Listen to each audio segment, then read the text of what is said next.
Buenas noches. Se disparan las alarmas, aumenta la tensión en Venezuela.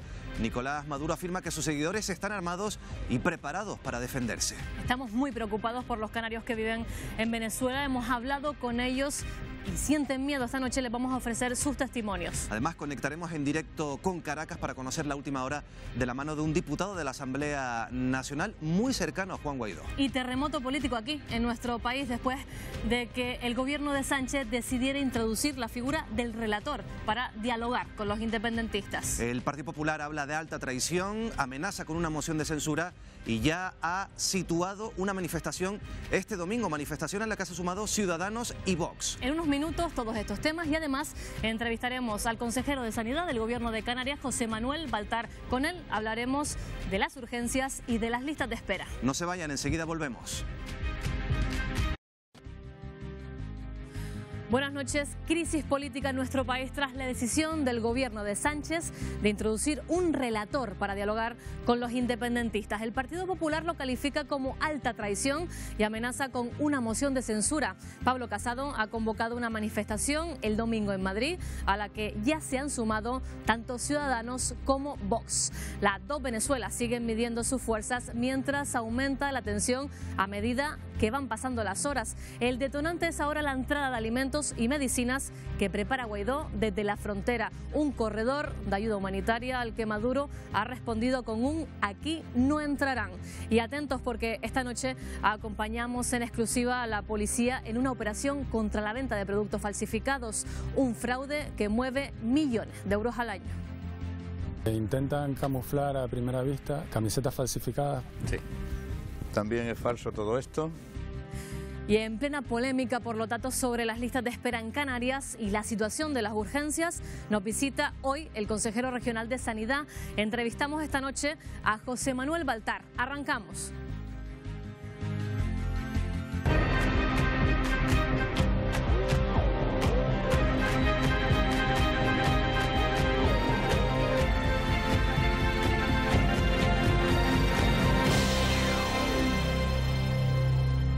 Buenas noches, bienvenidos al Foco. Comenzamos, como siempre, como es habitual, presentando a algunos de los invitados que van a debatir hoy, este miércoles, en Televisión Canaria, en El Foco.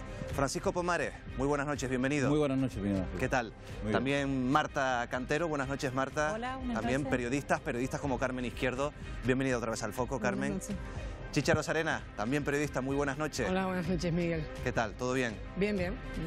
Jesús del Amo, economista, muy buenas noches. Buenas noches, soy la nota discordante hoy. Sí. Y también saludamos a Samuel Toledano, periodista y experto en comunicación política de la Universidad de La Laguna. Muy buenas noches, Samuel. Buenas noches. Bueno, ya lo han escuchado en el sumario con Marina, uno de los temas del día y uno de los temas de la semana es esa propuesta, o por lo menos esa aceptación por parte del gobierno de Pedro Sánchez de la figura del relator, una figura para negociar con los partidos independentistas, con el gobierno catalán, y que ha generado desde pequeñas fracturas en el Partido Socialista hasta también reacciones en el resto de los partidos políticos, Marina. Sí, es Miguel Ángel, justo un día después de que se conociera que Esquerra Republicana iba a presentar una enmienda a la totalidad de los presupuestos generales del Estado, el gobierno de Sánchez anunciaba que iba a incorporar la figura de un relator para facilitar el diálogo entre el Ejecutivo Central y los partidos independentistas. No estaba muy claro todavía en qué consistirá esa figura, pero la vicepresidenta Carmen Calvo niega que sea similar a la de un mediador porque no estamos ante un conflicto internacional. Acláreme, ¿es un secretario, es un taquígrafo o es un relator de la ONU para una zona en conflicto? Por favor, que zona en conflicto, ni que ONU, ni que mediador internacional, ni nada que se le pueda parecer a eso. ¿Es un secretario que convoca? Es una persona, seguramente una persona, un hombre o una mujer en Cataluña, que haga el trabajo de convocar, poner un poco orden en el debate, recordar de qué se está hablando, si se avanza o no se avanza. Algo tan sencillo como esto nos conduce a un debate donde estamos hablando del dedo en vez de la luna. Desde el Partido Popular consideran que el gobierno se ha humillado y acusan a Pedro Sánchez de vender España a los independentistas. Pablo Casado considera que Sánchez está deslegitimado, se plantea presentar una moción de censura y ha convocado una gran manifestación el domingo en contra del gobierno. Que el presidente del gobierno es el mayor traidor que tiene ahora mismo nuestra propia legalidad. Porque lo que está pasando ahora en España es que el presidente del gobierno está cometiendo un acto de felonía. Está siendo un felón contra la propia continuidad histórica de la democracia española y también contra la dignidad de un país que no puede verse chantajeado por aquellas fuerzas independentistas que lo que quieren es su propia destrucción. Lo que está pasando en España es lo más grave que ha vivido la democracia española desde el 23 de febrero de 1981. Ciudadanos también ha convocado a los españoles a manifestarse porque consideran que Pedro Sánchez se ha plegado al chantaje independentista y ha cruzado una línea roja. Si Sánchez no escucha en las instituciones, nos escuchará en la calle. Así que este domingo quiero convocar a todos los españoles en la Plaza Colón, a todos aquellos que defendemos la Constitución, a todos aquellos españoles que más allá de ideologías y de siglas quieren que España siga unida, a todos aquellos que queremos decirle a Sánchez ya basta. Hay que frenar a Sánchez. Vox también se sumará a estas manifestaciones del domingo. Con todo, nos preguntamos si el gobierno ha cometido alta traición, como consideran desde la oposición, o si por el contrario la reacción del Partido Popular, Ciudadanos y Vox está siendo desproporcionada. Miguel Ángel. Pues ya hemos escuchado esas reacciones del Partido Popular, de Ciudadanos. Precisamente la primera pregunta que le planteamos hoy a nuestros primeros invitados viene, o tiene relación, mejor dicho, con estas reacciones. Tienen 20 segundos para contestar en esta primera ronda si la reacción, la respuesta del Partido Popular y Ciudadanos ha sido desproporcionada. Francisco Pomares. Hombre, está teatralizada, como todo en política en estos momentos, ¿no? Y está teatralizada probablemente hasta el exceso. Pero lo cierto es que la metedura de pata del Gobierno de la Nación demuestra una incompetencia que raya ya el delirio, ¿no? Es decir, aceptar la figura de un relator, que es una figura que además está perfectamente definida por Naciones Unidas para determinado tipo de situaciones, es algo absolutamente impensable. Marta, ¿desproporcionada, sí o no? Yo creo que desproporcionadísima, y no solo desproporcionada, sino irresponsable. Lo que están haciendo es incendiar aún más el problema, incendiar más España. Es verdad que ha sido desafortunada la posición del gobierno. Yo creo que ha cometido un error, que lo va a pagar, pero creo que también esta posición de los partidos de Ciudadanos, de PP y de Vox es otro error también. Tiempo. Carmen. Es un error a nivel de gobernabilidad y democrático, pero desde luego como estrategia política es sacarle partido a ese tripartito de la derecha que puede ir muy bien, pero creo que no tenemos que mirar en este caso por cifras ni por elecciones, sino por una gobernabilidad que se puede ver vulnerada por un fallo que comenzó por el Partido Socialista, al hablar de esa figura que no saben realmente cómo explicar. Chicha, ¿desproporcionada? ¿Se ha pasado de rosca el Partido Popular y Ciudadanos? Marta Cantero lo ha dicho y lo secundo totalmente. Ha sido desproporcionada. Yo creo que el Partido Popular y Ciudadanos hoy han perdido un poco el norte. Pedro Sánchez lo está perdiendo cada día más porque está pisando unos charcos innecesarios, y luego el espectáculo que se nos está ofreciendo de decir uno un relator, Carmen Calvo, y la otra Elsa Artadi desde Cataluña diciendo un mediador, y luego el papelón de Torra, Chicha, que hablaremos. Jesús del Amo, misma cuestión, venga. Es muy difícil desde entender lo que está pasando y las posturas tan radicales que nos estamos encontrando, ¿no? Pero sí que es verdad que Sánchez accedió al poder apoyado por unos socios que son independentistas, que no quieren la España que tenemos actual, y que es muy difícil para el ciudadano medio entender esto. Y ya lo del intermediador ya se nos escapa a muchos ciudadanos, ¿no? ¿Qué es esto? Tiempo, Jesús. Cierras esta primera ronda, Samuel. Creo que ha sido la respuesta esperada del Partido Popular, y creo que la reacción es lógica. El Partido Popular, desde el año 2006, cuando se aprobó la reforma del Estatuto en Cataluña, ha tenido este tema como bandera, nunca mejor dicho, y básicamente desde que lo llevó al Tribunal Constitucional, y sistemáticamente ha ganado votos buscando el nacionalismo español, confrontándolo con el nacionalismo catalán. Muy bien, después de esta primera ronda sí voy a preguntarles por si consideran un error estratégico considerar esta figura de relator, esta figura, no sé si este acuerdo con el gobierno catalán. Aceptar uno de los 21 puntos que plantea el documento que presentó Torra. ¿Y qué es exactamente un relator? Que yo creo que es donde está la confusión. El término está perfectamente definido en el Manual de Usos y Costumbres de la política internacional. Un relator es un señor al que, o señora, a la que se llama para intervenir en una situación de conflicto entre territorios o entre facciones o entre partidos, y que tiene como función fundamentalmente establecer si está produciendo una vulneración de los derechos humanos. Esa es la función de un relator. Eso es lo que Naciones Unidas define como un relator, y siempre se produce en el contexto de mediaciones de carácter internacional. Hubo relatores en la crisis de Irlanda, hubo relatores en la crisis de Uganda, ha habido relatores en todos los conflictos de carácter territorial. Yo creo que al gobierno se la han colado, y se la han colado de mala manera, porque ahora quieren vender esto como si fuera una especie de amanuense que va a tomar nota, ¿no? En una cosa, primer punto, Miguel Ángel. Lo que ha hecho Torra es una canallada, porque él tenía ese documento, los 21 famosos puntos, y ¿cuándo lo ha ido a sacar? Ayer martes, ¿no? ¿Por qué? Porque ve que la situación está, que el proceso empieza, que el juicio empieza y demás. La mejor definición yo creo que es una canallada. Luego, Pedro Sánchez con su actitud ha dado paso a que se forme todo esto. Pero hombre, por Dios, yo voy oyendo a Pablo Casado, que qué casualidad que está hoy desatado, justo el día que la Guardia Civil saca unos datos tremendos, Miguel Ángel, tremendos sobre la financiación, llueve sobre mojado, del Partido Popular, en este caso en Madrid, y los Granados, los Ignacio González por medio de más, y con esto te termino. Hombre, hay una cosa que está clara, también debemos de ser serios y decir, lo estaba diciendo fuera de cámara, aquí hay que empezar a poner un poquito de orden, porque lo que no puede ser es insultar de esa manera a tu adversario político. ¿Es tan rechazable la figura del relator? Porque es verdad que Carmen Calvo sí dice que no es un mediador al uso, como bien nos comentaba Paco. Lo ha dicho, es decir, es que cuando esa ambigüedad y esas explicaciones peregrinas que ha dado sobre lo que es que es un absurdo. Es decir, yo creo que el problema no es que cómo califiquemos ni cómo consideremos al relator,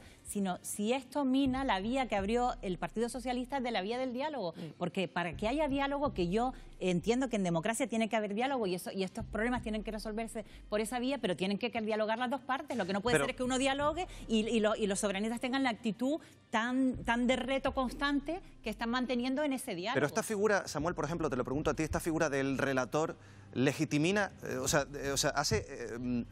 favorece, legitimina, no me sale la palabra, estamos legitima la figura, el conflicto entre dos partes iguales, entre España y Cataluña, que quieren vender, entre comillas, o que quieren proponer los partidos independentistas. Yo creo que aquí hay mucho, evidentemente, enfrentamiento político, y Cataluña lleva una situación de enfrentamiento político desde el año 2006. Que se prueben nuevas vías para fomentar el diálogo, creo que hay que aplaudirlo, básicamente. La otra opción es seguir enroscándose cada vez más en las posturas, y hay una desconfianza mutua. Que haya un relator, habrá que definir exactamente las competencias que vaya a tener. Eso creo que es francamente bueno en la medida en que se ayuda a mejorar el diálogo entre las dos partes, mejor. Ahora bien, creo que desde luego también hay que plantear determinado tipo de cosas que ahora se plantea como algo nuevo y no lo es. Ha habido no relatores, sino incluso mediadores internacionales que han estado en España en varias ocasiones. En el 96, con el primer conflicto, o en el primer intento de tregua con ETA, vino la Fundación Carter y estaba Aznar en el gobierno. 2006, el Centro Henry Durand de Suiza, mediando con Zapatero. La OSCE, la Organización de Seguridad y Cooperación en Europa, viene sistemáticamente a todas las elecciones del territorio de la OSCE. Es decir, y vienen observadores. Nadie plantea que tenemos un sistema electoral tan exquisito, tan magnífico, que no podemos permitir que venga un observador electoral de fuera. Vienen, dicen informes, entre otras cosas. Pero no Samuel, les hacemos caso. No es un observador electoral, es un observador cuya función fundamental, y así está descrito en todos los tratados internacionales y en todos los acuerdos emanados de ONU, cuya función fundamental es establecer si está produciendo conculcación de derechos humanos. Y esto básicamente es la excusa que están buscando los soberanistas catalanes para poder vender fuera de España, para poder venderle a las democracias europeas, para poder venderle a las democracias europeas que en Canarias que en España hay un problema de derechos humanos, que en Cataluña se están conculcando los derechos humanos, y eso no se puede hacer. Eso es el discurso político. El observador electoral viene para garantizar. No estamos hablando de observador electoral. Cierra Samuel, un momento. Estoy poniendo el ejemplo de que si España admite sistemáticamente que vengan observadores electorales y no ponemos el grito en el cielo diciendo ¿cómo puede venir un observador electoral aquí para decirnos que operan en toda Europa? Paco. Por eso te estoy diciendo que sistemáticamente vienen aquí y no ponemos el grito del cielo y no decimos... Si esto es una cosa distinta. Seguimos ahora debatiendo de este asunto. A la medida que venimos y aceptamos que vengan figuras internacionales a nuestro país. Perdona, si Samuel. aceptamos a uno, podemos hacer... Perdona, Paco, porque hablábamos al inicio... Perdona, Paco. Hazme caso, Paco. Venga. Seguimos hablando de este asunto porque yo comentaba al inicio que este problema, o por lo menos esta figura del relator, también ha fomentado cierta fractura interna en el Partido Socialista. Fíjense en lo que decía uno de los varones socialistas, García Paje, presidente de Castilla-La Mancha, sobre el relator. Escuchen, vean. Y yo lo que le pido al Gobierno de España es que se mantenga en su sitio desde el fondo, en la defensa de la Constitución, pero también en la forma. en la representación que tiene que llevar de todos los españoles, vivamos donde vivamos. Es un modelo que a mí particularmente me deja muy perplejo, sinceramente, porque si de lo que se tratan es de tener a alguien de testigo porque no se fían unos de otros, pues para eso pueden hablar directamente en el Parlamento, que estamos todos los españoles de testigos, y tengo tanto interés como nadie en saber lo que se dicen. Bueno, declaraciones contundentes de García Paje. Jesús, Carmen, ¿ustedes creen que esto es el inicio de una fractura, una crisis más importante dentro del Partido Socialista? No solo García Paje, también el presidente Aragón Lambán. O sea, dentro del propio Partido Socialista no lo tiene muy claro. Yo escucho atentamente las explicaciones de gente mucho más ilustrada en materia de política que yo, y como ciudadano medio, yo es que esto no lo entiendo, pero no lo llevo entendiendo desde hace mucho tiempo. Desde que empezamos con el 3%, la escalada en Cataluña, que todos los informativos se hablen con Cataluña, Cataluña, Cataluña, y cuando estamos hablando de que la representación independentista de Cataluña es la mitad de los que votan, que son la mitad de los que hay. O sea, y con una fractura social en Cataluña importante. Cualquiera que tenemos amigos, familiares, sabemos que allí ya no se puede hablar de política. Eso es lo que queremos para España. Embargo, Carmen, y después Marta, venga. Salen ganando con esa última presión, sabiendo que los presupuestos también están a punto ya de culminarse, y han conseguido lo que querían, mientras Canarias, por ejemplo, es una de las que se ha visto afectada por esta situación, ignorada cada vez más, y se cumple la fecha, y lo que hemos visto en nuestros presupuestos canarios y lo que nos va a dar el Estado respecto a Canarias es que hemos ido perdiendo pasos frente a un conflicto. Luego hablamos del tema de los presupuestos y Canarias, pero es verdad que esto se ha visto como una contrapartida, Marta. Algunos critican esa contrapartida para apoyar los presupuestos por parte de los partidos independentistas.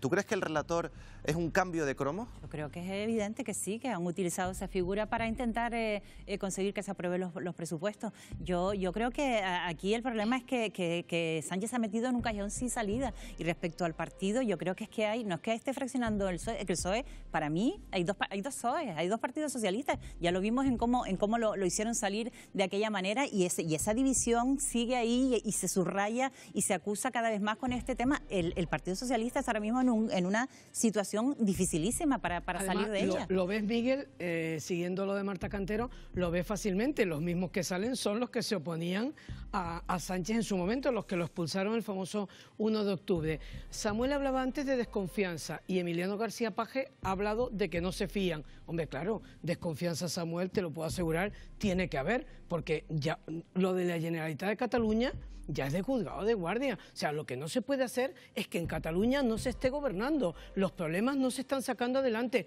y luego todo el día hablando de lo mismo, y lo que decías un poco tú, Jesús, que parece que es que tenemos que abrir los informativos y hablar. Pero sí te quiero hacer una matización, y gracias por el piropo que nos has echado a todos los periodistas que supuestamente entendemos más de esto de política. No te olvides que el tema de Cataluña nos va a afectar a toda España. Yo eso lo tengo muy claro. Muy claro. Y a Canarias ya nos está afectando. También está habiendo dos bloques en España, no solo en Cataluña. Porque además las empresas que tienen su sede en Cataluña, que se han ido, ya estos señores han amenazado con que van a tomar represalias contra ellos. Eso se denomina en economía votar con los pies, y ha habido una fuga masiva. Sí, bueno, por lo de votar con los pies ya sabes que encima que no votamos muchas veces con la cabeza. Y hay un detalle que yo lo decía en los 20 segundos famosos, Miguel, y no me extiendo más, que a mí, te lo repito, y yo sé que es duro decirlo, ha sido una canallada lo de difundir en este momento los 21 puntos que supuestamente el gobierno del Estado se había pasado por el forro porque no le había hecho caso. Y él dijo, no me hacen caso, hoy lo saco, y así está hoy España. Por cierto, han sacado el tema de los presupuestos y cómo puede afectar esto a Canarias.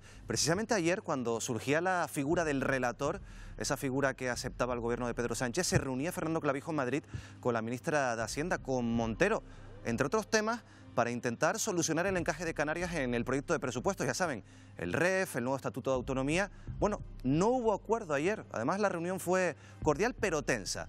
Clavijo, después de esa larga reunión, salía y decía esto. Y lo primero que queremos transmitirles es que les hemos dejado meridianamente claro a la ministra que no vamos a permitir bajo ningún concepto que el Foro Canario del REF y el Estatuto no sea cumplido por los presupuestos generales del Estado del 2019. Esto ocurre después de que el gobierno de Canarias haya señalado que el gobierno de Pedro Sánchez está destinando parte del dinero, según Coalición Canaria, el gobierno de Fernando Clavijo, parte del dinero que tenía que venir a Canarias, a Cataluña. ¿Ustedes creen este argumento, Paco? Es que el dinero de los presupuestos no es exactamente finalista. Es decir, lo que es cierto es que se le está dando a Cataluña más de lo que estaba previsto que Cataluña recibiera y que a Canarias se le están quitando cosas que están reconocidas por el REF. Algunas inexplicables. Por ejemplo, se está produciendo en estos momentos una protesta importante dentro de las universidades porque ha desaparecido la financiación que establecía el REF para las universidades. Es que todo lo que decía el REF, absolutamente todo, se lo han pasado por el arco de triunfo. Entre otras cosas, y esto hay que dejarlo claro, por ejemplo, el tema de la residencia. Han metido la financiación de la residencia, que es un tema que afecta a todos los ciudadanos, lo han metido como financiación general, cuando precisamente eso fue lo que el Partido Socialista condenó, y condenó de manera muy intensa cuando lo hizo el Partido Popular hace unos años. Lo que pasa es que hoy ya hemos escuchado, por ejemplo, al secretario general de los socialistas, Ángel Víctor Torres, en Canarias, decir, tras hablar con la ministra Montero, que ese asunto se va a resolver. Lo que no se entiende es que ayer no se llegó a un acuerdo y hoy parece ser que se camina hacia adelante, hacia ese acuerdo, Chicha. A ver, Miguel Ángel, primero, me imagino que Paco Pomares estaba hablando del tema de la residencia, del descuento que tenemos, ¿no? Sí. Que también eso trae cola.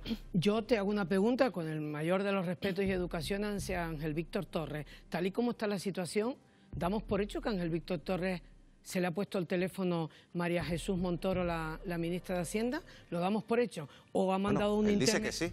Pero factor importante, permíteme que te lo diga, o alguien del Partido Socialista se ha dirigido a Ángel Víctor Torres, mira que esto está así. ¿A ustedes no les ha extrañado otra cosa? Porque no estaba la ministra de Administraciones Públicas, Meritxell Batet, por cuestión de agenda. Es verdad, vamos a ser justos y decir todo, que esta reunión se pasó de fecha por el fallecimiento del padre de Fernando Clavijo. Estaba previsto para el jueves pasado, quiero recordar, día 31, y se tuvo que cambiar. ¿Pero por qué va solo la ministra de Hacienda?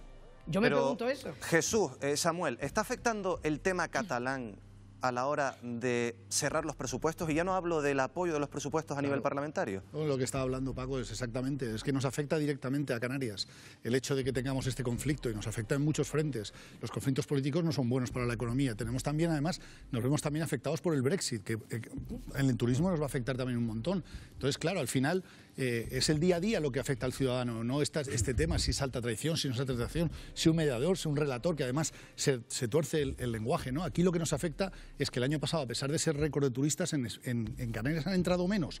Y eso es lo que realmente hoy por hoy dependemos todos los canarios. Y es donde tenemos que realmente poner el esfuerzo y tener el cuidado. Samuel.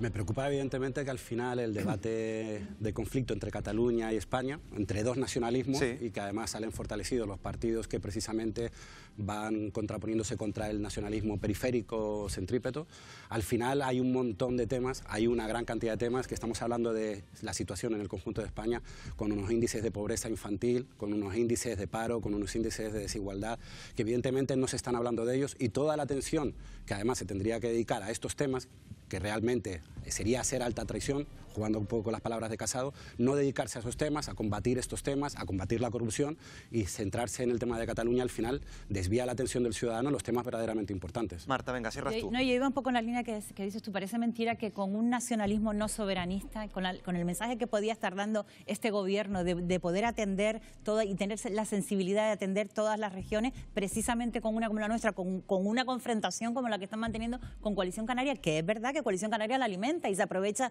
de que se lo están poniendo en bandeja desde el punto de vista electoral, pero lo que no se puede es distinguir de esa manera y beneficiar precisamente a los que peor lo están haciendo y a los que están poniendo contra las cuerdas a España, al país, y sin embargo ser tan duro por este lado y tan insensible. Si nos vamos a las cifras de los que bueno, más deuda cerramos. tienen, que también Carmen, es otra cosa. cierra brevemente, 10 segundos, venga. Comunidad de las que más deuda tienen, en el caso de Cataluña.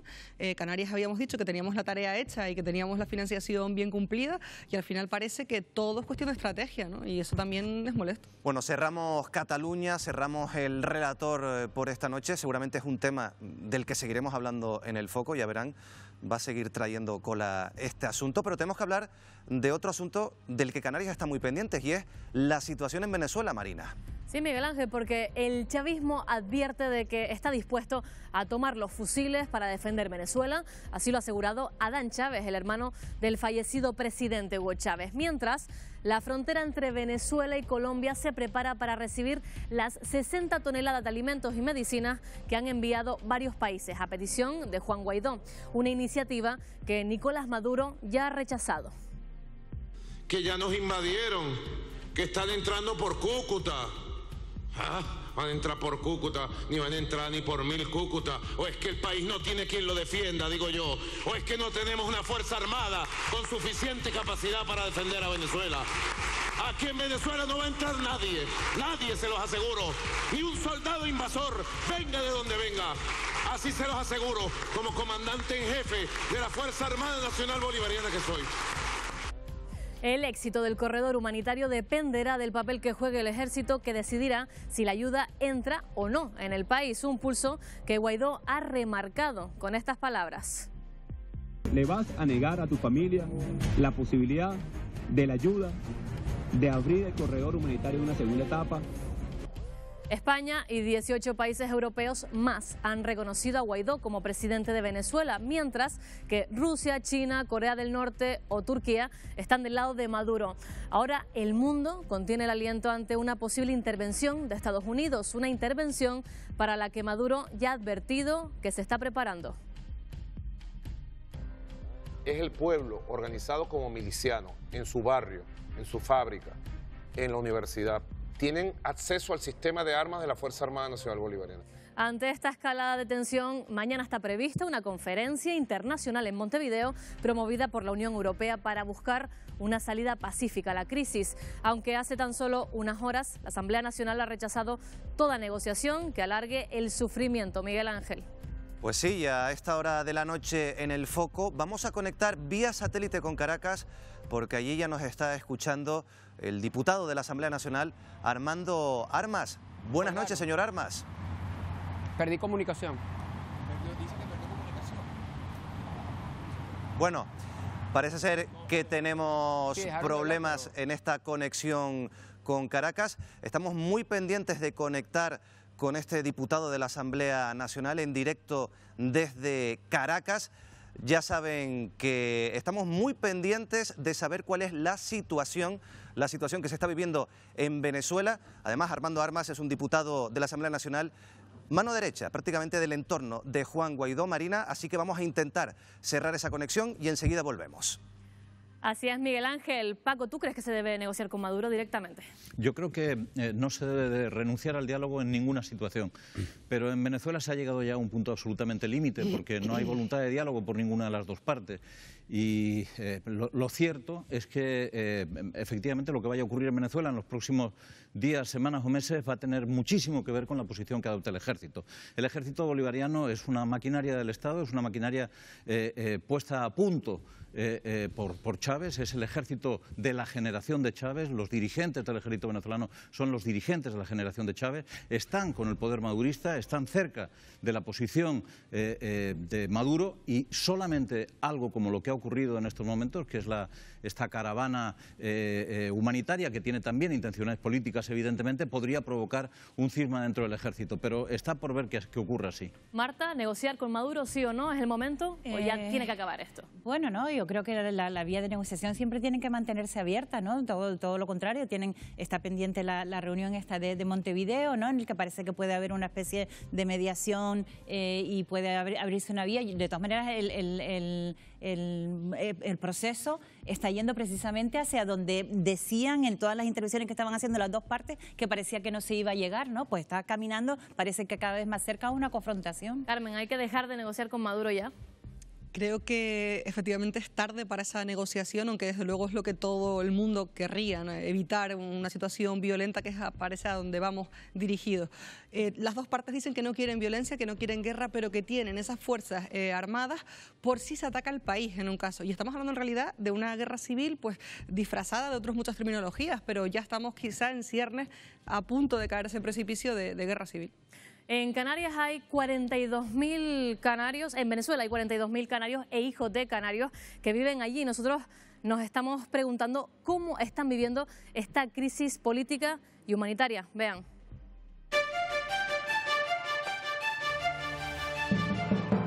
Nosotros, los que vivimos de salario, estamos sufriendo las embestidas, por supuesto, de una hiperinflación que ya está aproximadamente sobre los 4 millones.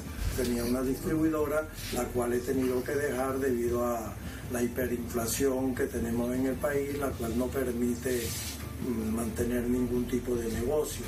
Aquí la situación está muy mal. La hiperinflación nos está matando, nos está comiendo. Y actualmente o comes o te enfermas, pero las dos cosas simultáneas son muy difíciles de mantener. Es el sonido de la desesperación. Representan a parte de una colonia, La Canaria, con más de 40.000 residentes en Venezuela, donde muchos agonizan entre la inseguridad y la escasez.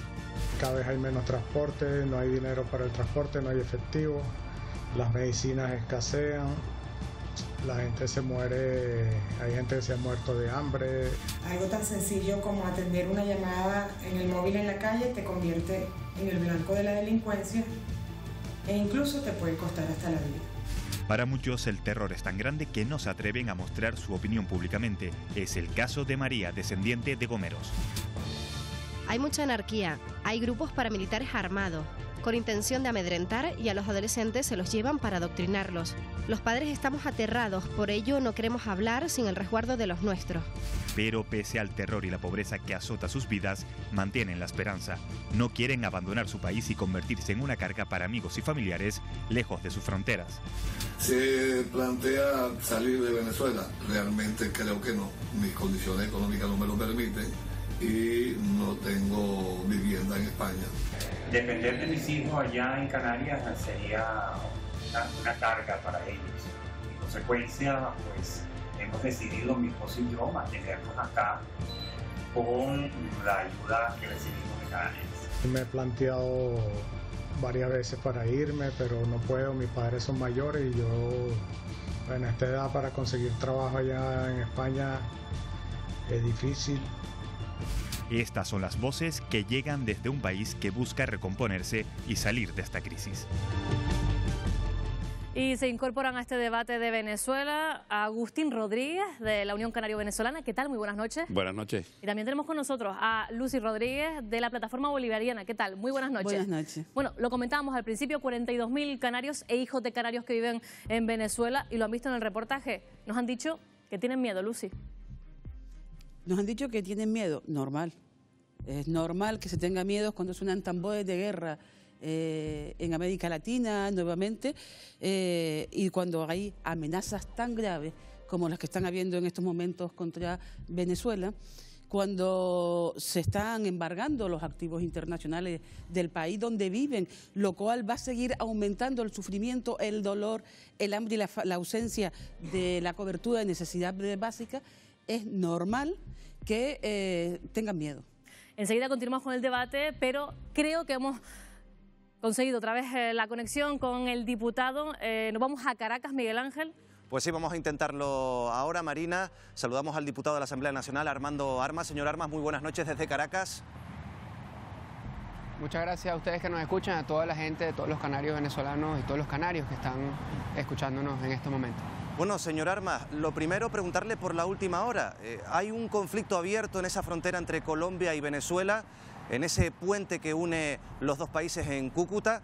Las imágenes que estamos viendo, las últimas imágenes, es que han colocado varios tráilers en ese puente, en esa conexión, para evitar la entrada de ayuda humanitaria. ¿Tiene constancia de esto?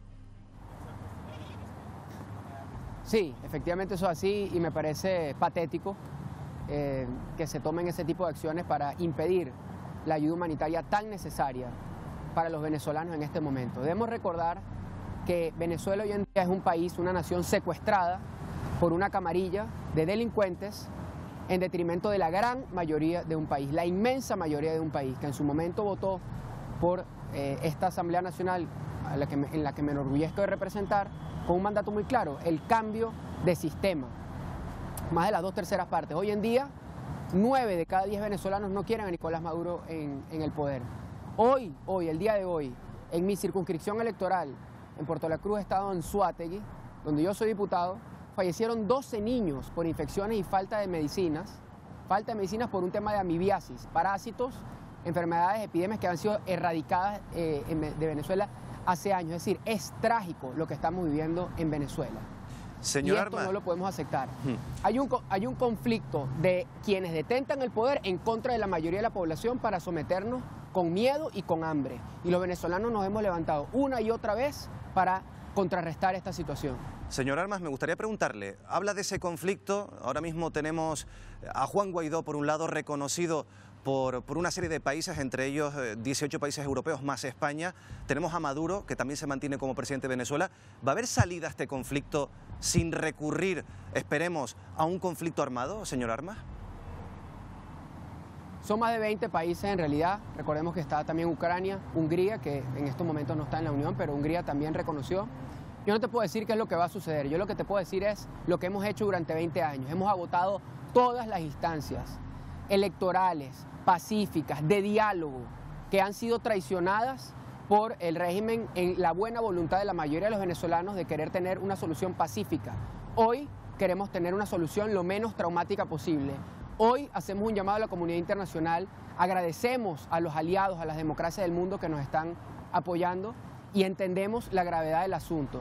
El día de mañana, y te doy aquí una primicia, el día de mañana hay una reunión supuesta en Uruguay de grupos de contacto. Yo denuncié, con la Unión Europea quiero decir, yo denuncié el día 5 de enero de este año que el Uruguay no iba a reconocer o no reconocía al legítimo presidente Juan Guaidó y a lo que estaba sucediendo acá, porque se han convertido en un país, mejor dicho, el gobierno de Tabaré Vázquez y del Frente Amplio han sido permisivos y se han convertido en lavadores de dinero, de corrupción y del narco en Venezuela. Ayer se hizo se impidió una transacción de más de $1.000 millones que según fuentes que tenemos aquí, hay quienes nos dicen nuestras fuentes, que era para hacer una mega operación de sobornos a los delegados de Europa, a los delegados europeos en estos grupos de contactos. Y esto es inadmisible y esto nosotros lo tenemos que esclarecer y denunciar. Nosotros le pedimos a la comunidad internacional y especialmente a los países de Europa que nos ayuden a los venezolanos, que apoyen no solamente las gestiones de Juan Guaidó, legítimo presidente de Venezuela, juramentado bajo la Constitución, en frente de millones de venezolanos, acudiendo a lo que dice el artículo 70, 233, 333 y 350 de nuestra Constitución y acorde a la ley de juramentos vigente actualmente de que data del año 1945. Pero, es señor un drama Armas, lo que estamos viviendo, es una tragedia, pero necesitamos el apoyo de ustedes. Pero, señor Armas, ¿Juan Guaidó puede ser presidente de Venezuela sin el apoyo de la cúpula militar? Juan Guaidó es el presidente de Venezuela a pesar de la cúpula militar. Nosotros lo que queremos es que no solamente la cúpula militar, sino la familia militar que está padeciendo, los rangos medios y los rangos bajos, la tropa que está padeciendo la crisis, el hambre, sus familias, pero también ellos internamente. Hay cuarteles, hoy en día hay regimientos donde no les llega la comida, esa es la verdad. Porque el régimen antes de Chávez y hoy de Maduro se encargaron de desmantelar la operatividad de la Fuerza Armada Nacional porque sabían que ellos querían ejercer un gobierno autoritario y sabían que uno de los principales impedimentos que iban a tener iba a ser una Fuerza Armada institucionalizada. Hoy en día quedan unos pocos radicales que los apoyan, grupos terroristas como el Ejército Nacional de Liberación con presencia en Venezuela, que lo hemos denunciado, bandas criminales, ese es su poder de fuego, ese es la amenaza que nosotros tenemos, pero nosotros somos una inmensa mayoría de venezolanos que somos pacíficos, que queremos ir adelante, que queremos el progreso, que queremos trabajar, que somos gente decente y estamos secuestrados por esta camarilla muy minúscula, pero que todavía se resisten a salir del poder. Hemos hecho todas nuestras gestiones para que dejen el poder. Hemos mandado todos los mensajes que hemos tenido que mandar para que esta camarilla, comenzando a Nicolás Maduro hasta abajo, dejen el poder. Bueno, y hay señor una ley Armas, de transición y hay una ley de amnistía para ellos. Diputado de la Asamblea Nacional, hasta aquí la entrevista, pero sí le vamos a pedir un favor, que se mantenga conectado, porque seguramente alguno de los periodistas que están participando esta noche en el debate de En el Foco, Marina, quiere hacerle alguna pregunta al diputado de la Asamblea Nacional. Así es, Miguel Ángel. Vamos a aprovechar que estamos en directo a las 6 de la tarde en Caracas ahora mismo para continuar hablando con el diputado Armando Armas. Paco Pomares, pueden preguntar lo que les apetezca. Muy buenas tardes, señor Armas. Básicamente me gustaría saber si son ustedes perfectamente conscientes de que el futuro de Venezuela se dirime en las próximas horas o días en la frontera con Colombia, en Cúcuta, y sabe que se va a producir un conflicto inevitable cuando llegue la ayuda humanitaria y el ejército del señor Maduro, la policía fronteriza, impida que entre. ¿Van a forzar ustedes la entrada en Venezuela? Aunque haya tiros, aunque haya una actuación represora brutal por parte del gobierno, ¿van a forzar la entrada de esa ayuda humanitaria? La poca operatividad que tienen los pocos que le quedan a Maduro hoy en día no creo que impidan la entrada de la ayuda humanitaria. No saben cuántos mensajes tenemos de familia, no solamente en la frontera, sino en todo el país, que están pidiendo la ayuda humanitaria y que están dispuestos a irse hasta la frontera, movilizarse para recibir la ayuda en Venezuela. El conflicto no es un conflicto que viene, es un conflicto que ya tenemos desde hace tiempo. Como les expliqué, ha sido una situación en contra de quienes disentimos y en contra de quienes no nos sometemos y en contra de la población en general por ataques sistemáticos, violaciones sistemáticas a los derechos humanos. Aquí en Venezuela mueren más de 25.000 personas por causa del AMPA cada año. En todos estos años más de 300.000 venezolanos han muerto por el AMPA, que es incentivada por el gobierno, por el régimen, en contra de la Constitución, pero también hay 300.000 niños en riesgo de morir por malnutrición y desnutrición. Chicha, si pudiera preguntar otra cosa, perdón, solo quedan 2 minutos de conexión, muy breve. Brevemente, buenas noches, señor Armas, desde Canarias, buenas tardes en Caracas. Usted se ha declarado pacífico en todos estos minutos que lleva dialogando con Miguel Ángel y ahora con Marina. Mi pregunta es muy directa, sí a una intervención política y no a una intervención militar, imagino yo, después de escucharle a usted atentamente. Lo militar es parte de lo político. Usted ha sido muy breve en su contestación, pero yo le puedo decir que creo que si se declara pacífico, preferirá una intervención política antes que una intervención militar. Estamos en el siglo XXI, año 2019, y no creo que sea precisamente los militares los que tengan que decidir el futuro de Venezuela. Será el pueblo de Venezuela. Armando, muy rápido, por favor. El pueblo de Venezuela ha hecho todo lo posible masivamente para salir de esta situación, pero tenemos a criminales en el poder que no tienen escrúpulos y que nos han asesinado, incluso a nuestro pueblo. Yo fui víctima de un intento de asesinato al cual sobreviví siendo diputado dentro del Palacio Federal Legislativo. A esto es a lo que nosotros nos enfrentamos. Armando Armas, muchísimas gracias por habernos atendido desde Caracas en directo. La verdad que le agradecemos muchísimo que nos haya atendido aquí desde tan lejos, en Canarias. Nos tenemos que ir y tenemos que continuar con el debate. Muy buenas tardes allí en Caracas y buenas noches desde Canarias. Gracias. Continuamos, Lucy. No sé qué le ha parecido la intervención del diputado Armando Armas. Bueno, estoy acostumbrada a este tipo de intervenciones, es el discurso de la derecha venezolana. En estos casos, en este caso, en alguna parte parecía incluso la ultraderecha venezolana. Y en cualquiera de los casos, bueno, pues entiendo que vamos a empezar a debatir y podremos rebatir bastante de las cuestiones que se han planteado. Agustín Rodríguez. Bueno, yo lo que no entiendo, Lucy, es por qué siempre se le achaca a la derecha, cuando realmente vemos a un régimen dictatorial que tiene una gran capacidad de capitalismo de Estado. Vemos las grandes riquezas que ha cosechado la revolución a lo largo de todos estos años y ha mantenido a un pueblo pobre, siempre echándole la culpa a terceros. Aquí te acabo de escuchar en tu primera exposición cuando insinuabas que la situación de hambre, de falta de medicamentos y de comida, pareciera que fuera porque va a haber una intervención militar y por la crisis que está generada ahorita, cuando realmente esta crisis viene justamente de 20 años de decadencia. Samuel. La situación de Venezuela es muy trágica, ¿no? Y creo que es necesario en este debate y en todos los debates con respecto a Venezuela empezar a marcar los campos de debate. Primero hay que marcar el campo geográfico donde se debate. En Venezuela, en el territorio nacional venezolano, que es donde al fin y al cabo reside la soberanía y donde tiene que estar la solución y donde están los problemas, a nivel regional, a nivel internacional. Luego un mercado, digamos, un marcado debate nacional en España, que nada tiene que ver con las soluciones en Venezuela.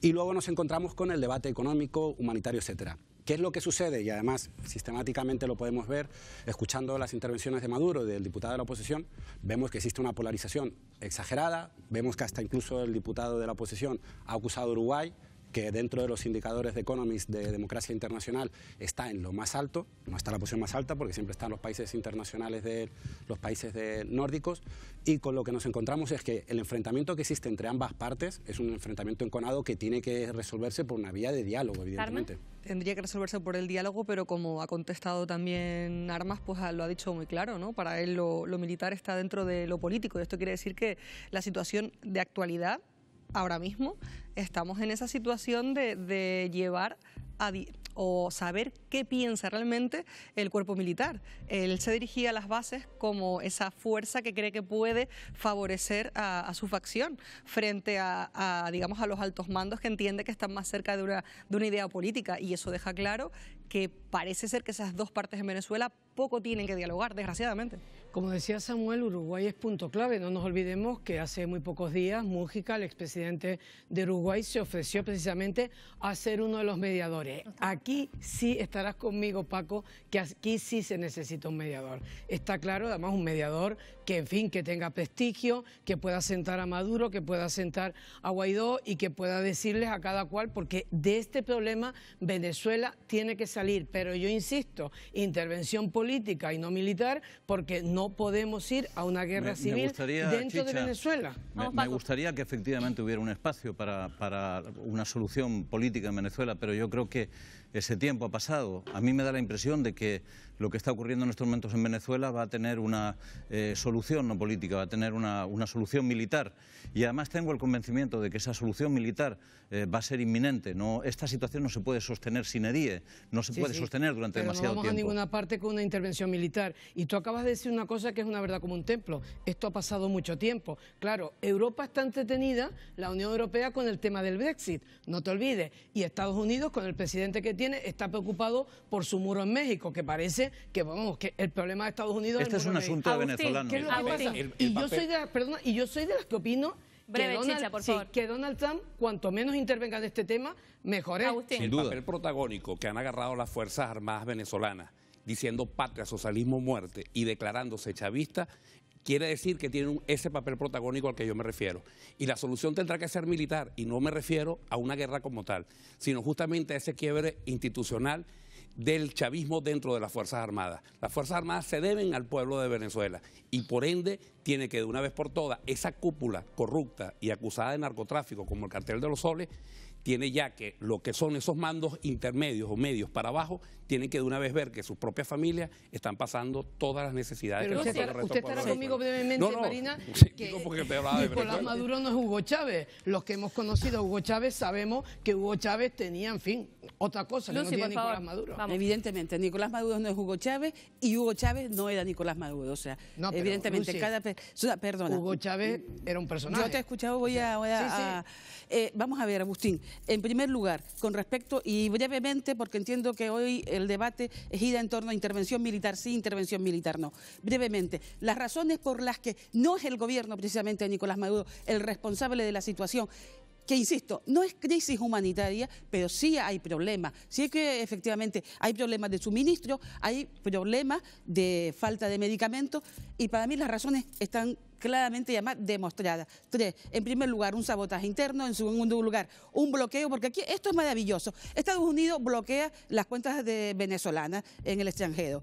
De 30 cuentas, el gobierno bolivariano puede utilizar en estos momentos solo 14, el resto bloqueada. Incita a países europeos a seguir, como al Reino Unido, a seguir bloqueando cuentas y recursos de la nación venezolana.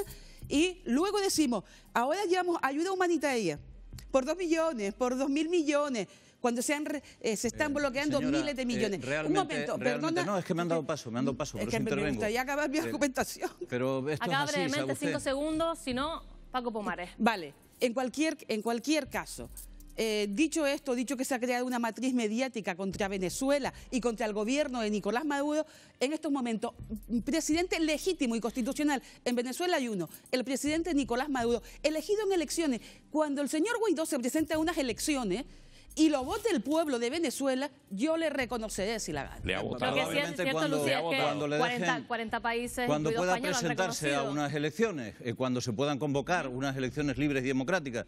Recuerde usted que la Asamblea Nacional fue elegida libre y democráticamente por los ciudadanos, con una participación superior a la que se produjo en las elecciones del presidente, y que sin embargo la Asamblea fue asaltada por las fuerzas chavistas y se produjo, lo vimos todos, lo vimos en televisión, vimos cómo se produjo el desalojo de la Asamblea y vimos cómo se produjo por parte del Tribunal Supremo de Venezuela la decisión de considerar inhábil a la Asamblea venezolana, ¿no? Yo creo que si esto no son comportamientos típicos de una situación dictatorial, ya me dirá usted qué son, ¿no? Cuando el poder político, a través de los jueces que controla, jueces de origen chavista, jueces implicados con el régimen, toma la decisión de decidir que lo que ha votado el pueblo no tiene ningún valor, es que algo no funciona. Pero mire, y le contesto líquido.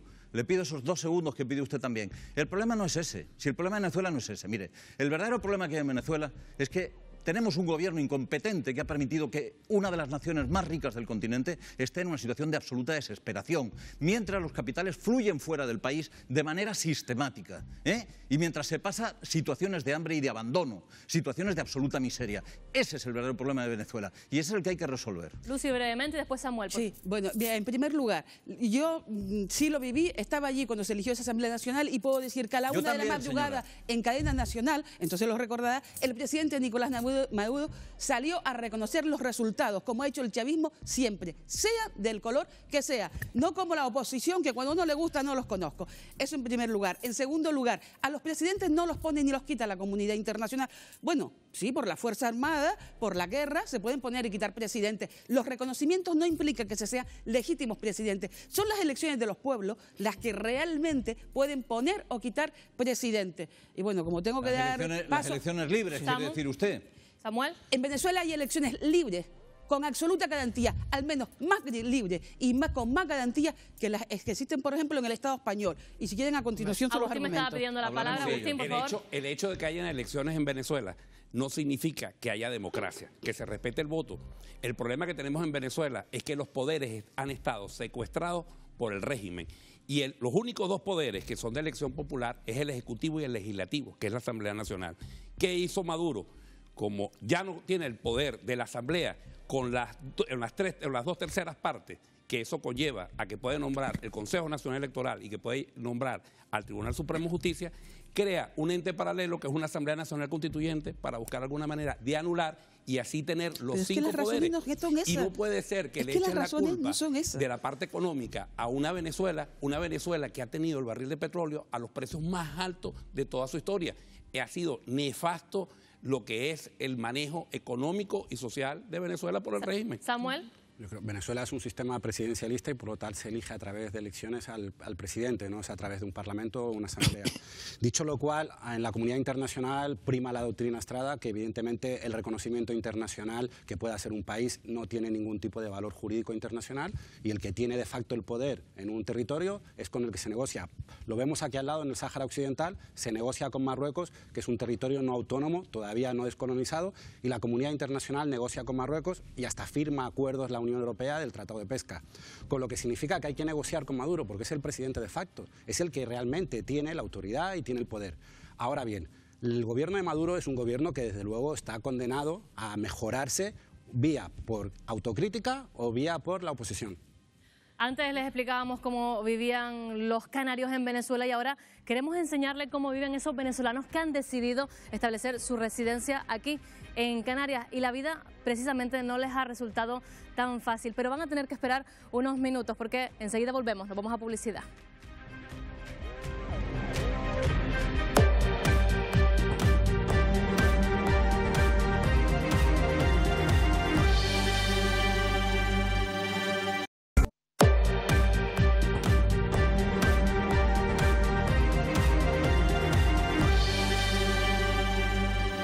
Y continuamos en el foco hablando, ya lo saben, de Venezuela. Anteriormente les enseñábamos cómo vivían los residentes canarios en Venezuela. Ahora queremos mostrarles cómo viven aquellos venezolanos que han decidido emigrar y elegir las islas, el archipiélago, como lugar de residencia. La vida para ellos no es nada fácil, vean. Empecé a recibir amenazas fuertes que atentaban contra mi vida. Perdí a un hermano y he perdido otros familiares a raíz de muchos incidentes que han ocurrido. Ya no había un futuro ahí muy cierto. Solo en los primeros 6 meses de 2018 llegaron a Canarias más de 2.400 inmigrantes procedentes de Venezuela, el doble que en el mismo periodo de 2017. Actualmente en el archipiélago residen más de 60.000 venezolanos. Ovidio es uno de ellos. Llegó a Canarias hace 4 meses. Yo vine a España buscando libertad. Su objetivo es obtener la tarjeta roja. Se trata de un documento oficial que acredita la identidad de las personas que han solicitado asilo político en España. Reciben este documento mientras esperan una resolución. Ovidio tiene dificultades para conseguirla. Mi tarjeta roja, que permitiría que yo trabajara de manera honesta, no lo logro conseguir. Gabriel y su familia llegaron a Canarias hace menos de un año. La llamada tarjeta roja les permite trabajar, pero tiene que ser renovada cada 6 meses, una circunstancia que dificulta, en algunos casos, encontrar empleo. Y nadie me quiere contratar porque ven que, ¿y si no te lo renuevan? ¿Cómo quedo yo? ¿Cómo pierdo una vacante? Te saco a mitad de camino. O sea, me hacen ver como que si más bien soy un problema. A causa de esta circunstancia se crea un círculo vicioso. No pueden acceder a un trabajo estable y al mismo tiempo esta situación les impide regularizar su estancia. El miedo que tengo es que me nieguen la renovación porque me imagino que me irán a deportar. La tarjeta roja permite a los inmigrantes abrirse una cuenta bancaria en España y ser beneficiarios del sistema de salud pública. Sin embargo, en la realidad esto no siempre ocurre. Así nos cuenta su experiencia Rafael. La tarjeta roja es desconocida por muchos de los servicios públicos, que llega un momento en que tú de verdad crees que no tienes la opción a la sanidad. No es el único impedimento que afrontan estas personas. Muchos venezolanos no consiguen homologar sus títulos académicos, lo que les fuerza a trabajar en otros sectores, a menudo menos cualificados y peor remunerados. Uno se siente un poco analfabeta, tanto dinero invertido en estudiar y de repente te encuentras en esta situación donde no puedes homologar ninguno de tus títulos. Rafael utiliza un nombre ficticio porque después de cumplir 3 años con el documento identificativo, el gobierno se lo ha retirado. Vuelve ahora a la casilla de salida, situación irregular. Solo hemos mostrado 3 ejemplos, pero como ellos hay miles de venezolanos que llegan cada año a las islas buscando un futuro mejor. Piden que haya mayor voluntad política para tener una oportunidad y un proyecto de vida. No logro insertarme en la sociedad española. Poco a poco ya me he dado cuenta que no ha sido la mejor opción. Que alguien me dé la oportunidad. Quiero más una oportunidad. Lo poco que me puedan dar es inmensamente mejor que lo que tenía ya. Ya lo han visto, huyen de Venezuela buscando un futuro mejor aquí en Canarias y tampoco lo encuentran. El otro día Maduro en una entrevista aseguraba que sí, que habían fallado esas pensiones que tenían que recibir los que residían fuera de Venezuela. No sé si esta crisis, Agustín, podría empeorar la situación de los pensionistas, que son alrededor de unos 1.500 los que viven aquí en Canarias. Bueno, los pensionistas tienen ya 3 años sin cobrar la pensión. No creo que sean de derecha. Estas personas que están aquí tampoco creo que sea la derecha que quiere tumbar al régimen de Maduro. Creo que son los vivos ejemplos de lo que está pasando en Venezuela. Y quería matizar algo con lo que había dicho el compañero con referencia al sistema presidencial en Venezuela. Está muy claro que la comunidad internacional está apoyando a Juan Guaidó como presidente y es el presidente que tenemos sencillamente porque las elecciones de mayo del 2018 presidenciales no fueron reconocidas por los vicios de ilegalidad y los vicios que hubieron en esas elecciones, con lo cual el periodo de Maduro terminó el día 10 de enero, el mismo día en que se activa constitucionalmente el mandato, no la autoproclamación como se le dice, sino el mandato de la Asamblea Nacional para que el presidente de la Asamblea coja las riendas del país. ¿Lucy? No, eso no es así. En primer lugar, aunque hayan países que no hayan reconocido tampoco el proceso electoral producido en mayo de 2018, no significa en absoluto que no haya habido un proceso electoral. El presidente de Venezuela, insisto, es quien se haya presentado a las elecciones en Venezuela y haya ganado. Primera cuestión. Segunda cuestión, el problema con la Asamblea Nacional, que efectivamente el gobierno bolivariano reconoció que habían perdido inmediatamente, horas después de tener los resultados, es que es una asamblea en desacato. ¿Por qué?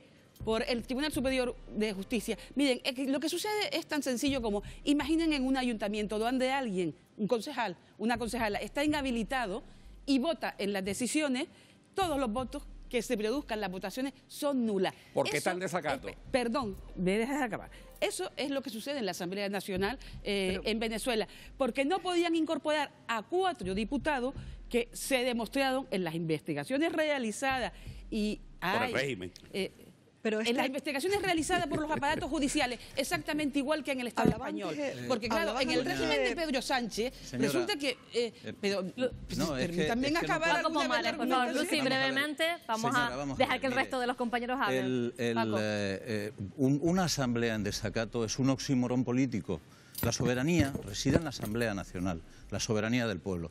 Pero yo insisto, yo no quiero convertir esto en un debate político de quién tiene razón o quién no tiene razón. A mí realmente me preocupa la situación que hay en Venezuela y le quiero hacer una pregunta que yo creo que puede servir para entender cuál es la posición en la que se colocan los chavistas en estos momentos. Mire, está llegando ayuda internacional, ayuda de carácter humanitario a la frontera con Colombia.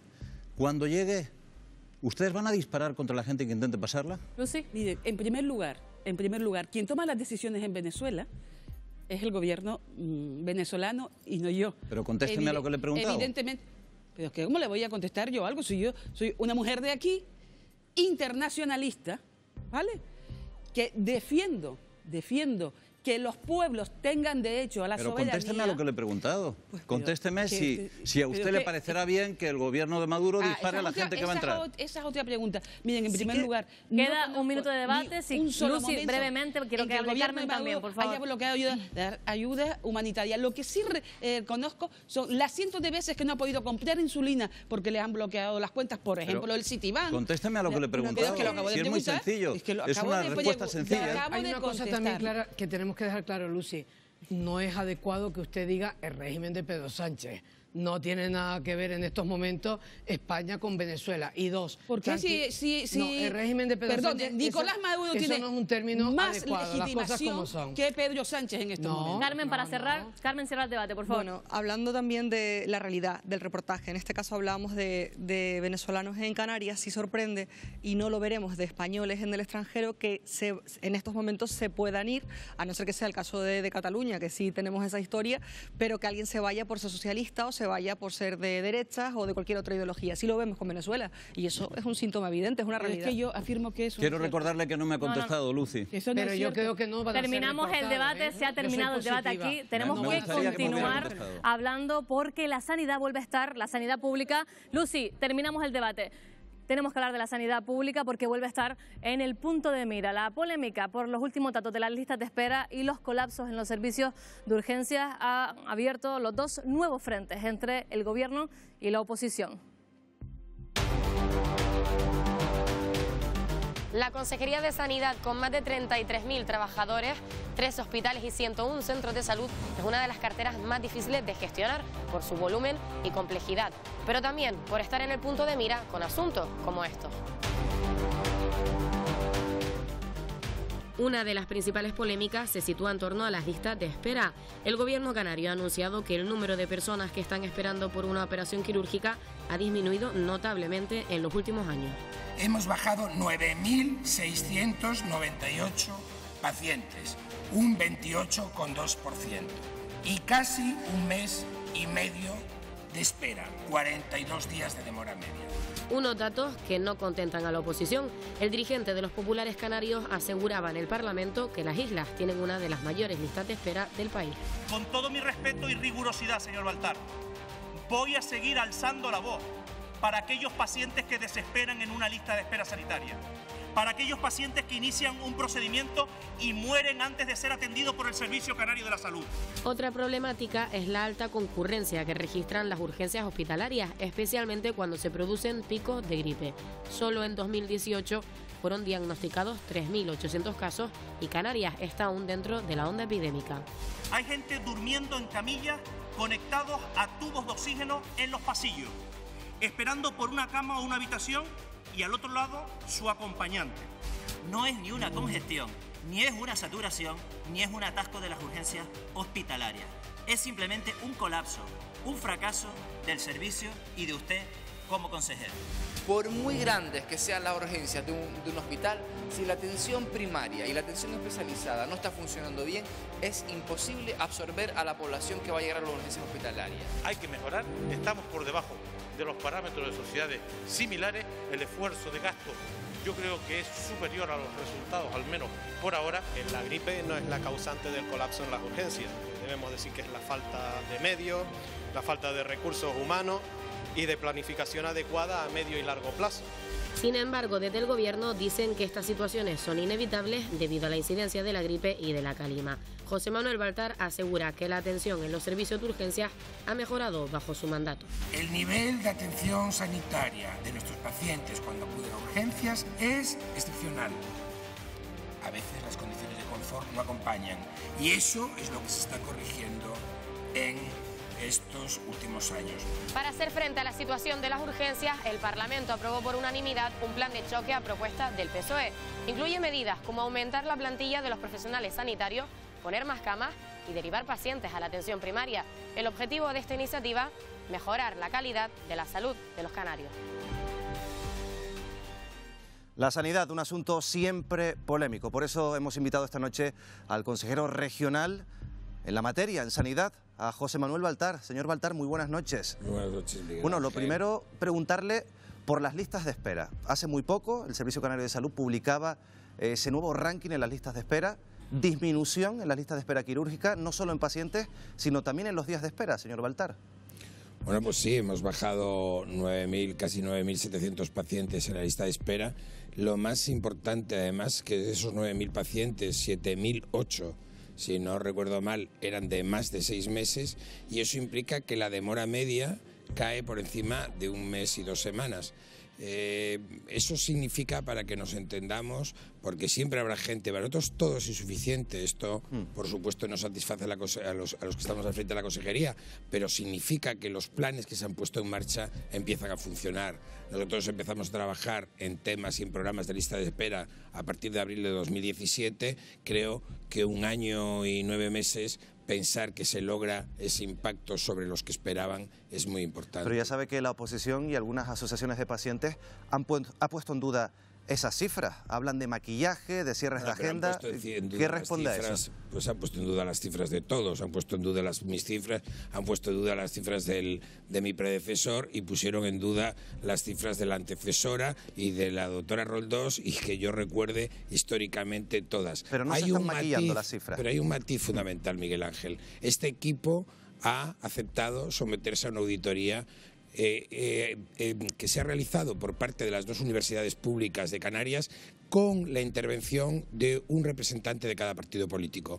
La auditoría dice lo que dice y yo creo que hay que leer las conclusiones de auditoría en su primer párrafo, donde dice que no existe sospecha alguna ni de los datos ni de la manipulación del software, para saber que hoy, por lo menos, estos datos han sido sometidos a auditoría. O sea, que le quita valor a los argumentos de la oposición. Bueno, yo a la oposición le trasladé lo mismo que le traslado a usted ahora. Creo que llevar a determinado tipo de debates políticos cosas de la envergadura de lo que estamos hablando y de la importancia de lo que estamos hablando, porque efectivamente lo que hay detrás de estos números son personas que lo están pasando muy mal, me parece especialmente grave. Creo que hay que buscar otras cuestiones, probablemente criticar la efectividad o no efectividad de este consejero, pero desde luego hacer o utilizar palabras tan gruesas como las que se utilizaron ahí en el Parlamento, a veces es muy duro oírlas en directo, porque créame, el tratamiento técnico de las listas de espera de nuestros profesionales con los pacientes que esperan es excepcional. Dentro, naturalmente, le vuelvo a repetir, de que la espera para nosotros es insostenible y que seguiremos trabajando por el objetivo de bajar a las medias que hay en todo el país. ¿Y ese objetivo, señor Baltar, es un objetivo que se puede atajar, acortar, con mejor gestión o con mayor presupuesto? Yo creo que es una combinación de ambas cosas. Es decir, evidentemente a veces sin recursos es prácticamente imposible atajar estas cuestiones, pero yo creo, y aquí he de partir una lanza por mi equipo, por el director del Servicio Canario de Salud, por el conjunto de profesionales que se están dejando la piel, duplicando sus jornadas laborales, haciendo programas fuera de la jornada habitual, trabajando y realizando pruebas los fines de semana. Bueno, pues he de decirle que existe un nivel de gestión importantísimo. Existen programas de cirugía mayor ambulatoria de 24 horas, programas que se asocian con los planes, con las temporadas de vacaciones para que no baje la actividad, programas que se asocian a refuerzos fuera de la jornada habitual. Yo creo que es tremendamente importante una combinación de ambas cosas, recursos y gestión. ¿Sigue manteniendo, ahora que es consejero, que con 16 millones de euros se puede resolver el problema de las listas de espera? Bueno, por supuesto, yo cuando hice esa afirmación lo dije en su día, cargaré toda la vida con ese titular que me colocó, yo creo correctamente, un compañero suyo. Eso estaba dicho desde un ámbito que era la concertación, desde la capacidad de hacer una serie de intervenciones, no todas. ¿Sabe usted que recientemente el Partido Popular dio un titular muy parejo. O sea que se ve que yo tan desencaminado entonces no iba, o ahora mismo ese partido va tan desencaminado como iba yo, pero desde luego yo ya no sostengo esas cosas, no hablo desde ese ámbito, hablo como máximo responsable de la sanidad canaria, preocupado por el 100% de los pacientes que esperan. Antes hablaba de otra cosa. Cuando analizamos esos datos pormenorizados de las listas de espera, los últimos datos publicados por el Servicio Canario de Salud, nos encontramos con diferencias en determinados centros de referencia. ¿Por qué hay esa diferencia entre un centro de referencia y otro centro de referencia? Mire, pues porque no partimos de las mismas cantidades de pacientes, no partimos de las mismas esperas media. De hecho, en lo que está avanzando ahora la dirección del Servicio Canario de la Salud es en ser capaz de movilizar parte de esos colectivos, de algunos de esos colectivos de pacientes, de unos ámbitos a otros, porque si yo tengo un equipo muy resolutivo que tiene muy poca espera en un ámbito, el que sea, pues lo lógico es llevar los pacientes hacia ahí e ir descargando al equipo que, digamos, está más atascado por su historia, porque había menos profesionales, porque tiene menos infraestructura física. Recuérdese, yo lo he dicho en sede parlamentaria muchas veces, y por eso este equipo está continuamente trabajando en planes y en el crecimiento y en planes de infraestructura pública, que en Canarias tenemos un nivel de quirófanos, un número de quirófanos, un número de camas instaladas muy inferior a la media nacional. Eso hace que, evidentemente, los cuellos de botella sean diferenciados de un ámbito respecto de otros. Hablemos de urgencias, porque estamos viviendo una época complicada. Yo le hago la pregunta directamente. ¿Están las urgencias canarias colapsadas, señor Baltar? Bueno, mire, nosotros subimos de la palabra colapso porque la sensación de colapso da la sensación de inmovilidad o de parálisis. Precisamente lo que está pasando estos días es que nuestros profesionales están trabajando al 200% de lo que se trabaja habitualmente. Yo desde aquí quiero hacer un reconocimiento, primero una solicitud a la población y una disculpa generalizada. Lo que hay realmente en estas crisis de asistencia que tenemos en urgencias son problemas de disconfort, problemas en que nosotros no podemos darle la acogida a los pacientes que necesitan. Pero quiero trasladarle que nuestros profesionales siguen siendo los mismos excepcionales profesionales que están todos los días del año, y el tratamiento clínico que reciben es absolutamente... ¿Pero no hay problemas en la asistencia? ¿Problemas en la asistencia en cuanto a...? Si tenemos unas urgencias más concurridas, vamos a calificarlo de esa manera. Desde el punto de vista asistencial, créame, no hay ningún problema.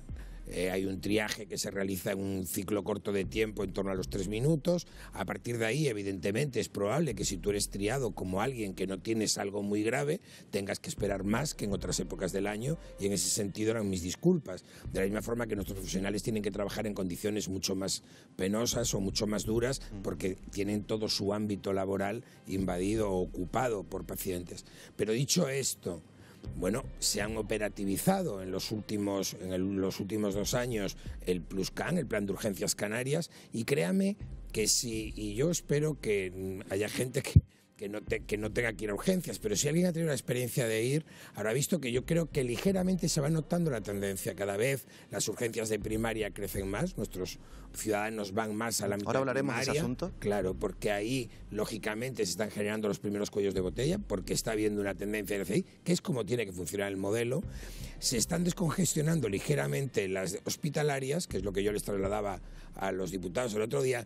Y luego lo que observamos técnicamente por encima es que los ciclos de esas crisis cada vez se reducen más en el tiempo, lo cual significa que los planes de contingencia que se ponen en marcha cuando se detecta que hay esos picos de demanda están empezando a funcionar. Usted piense que se han contratado solo en base al PlusCan 308 profesionales más, solo médicos 54, 90 enfermeros. Usted piense que cuando hay uno de esos picos y se ponen en marcha los planes de contingencia, pueden llegar a ser contratados hasta 198 profesionales de refuerzo que solo trabajan en esas fases de pico.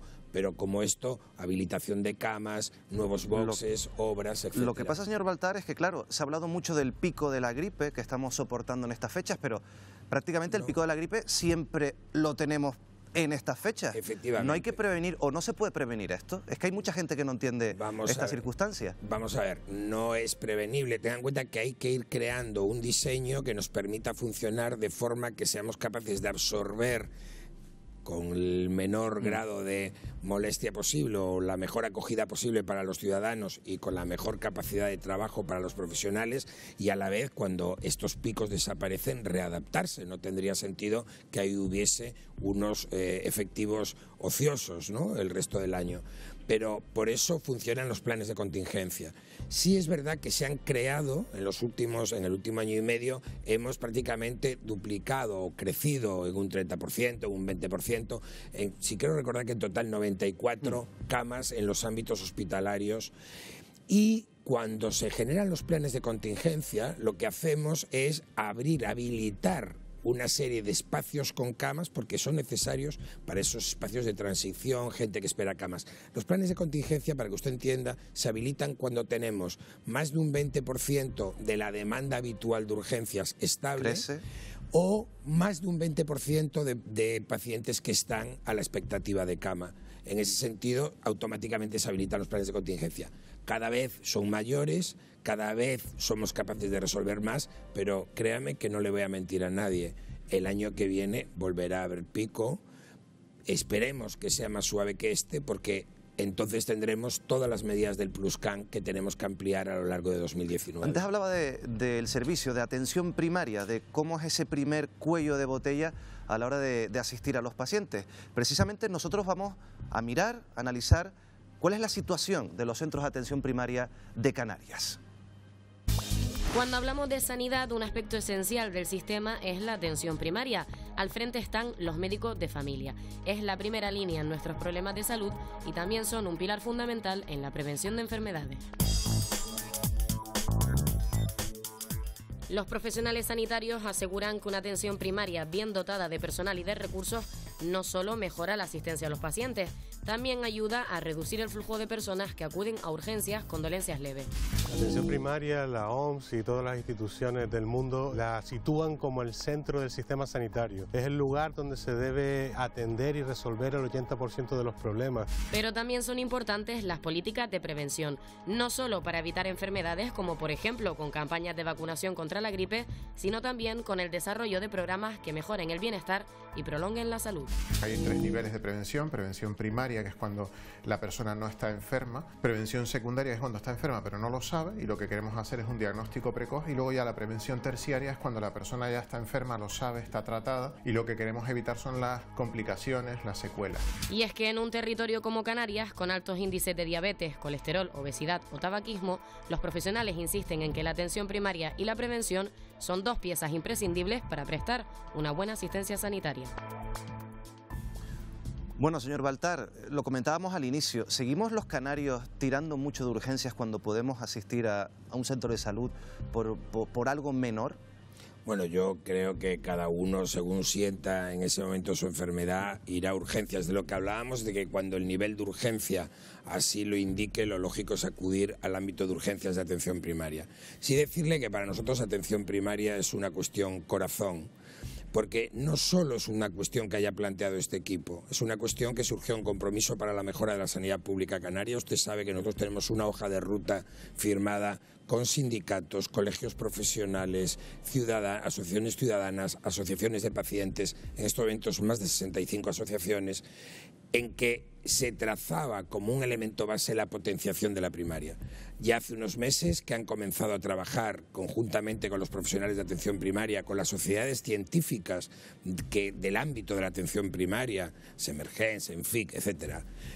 Han empezado a trabajar un plan que se llama Más AP, Plus AP, Más Atención Primaria, en la que realmente se empieza a reestudiar, a valorar cuestiones como nuevas cuestiones organizativas, planteamientos de recursos humanos, mayor nivel de resolutividad, que decía antes al principio en su vídeo, mayor accesibilidad, que nuestros ciudadanos sepan que cuando van, porque a veces también podemos no ir a la urgencia de primaria porque pensamos, si no me pueden hacer la placa, ¿para qué voy?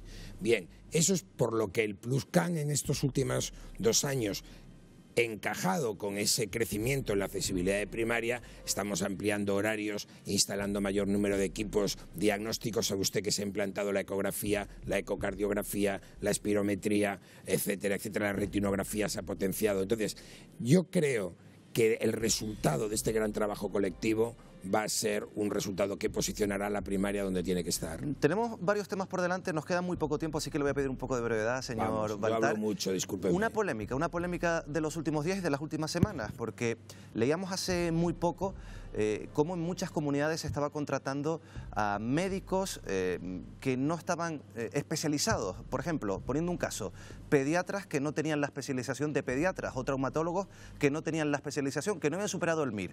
¿Está pasando eso en Canarias?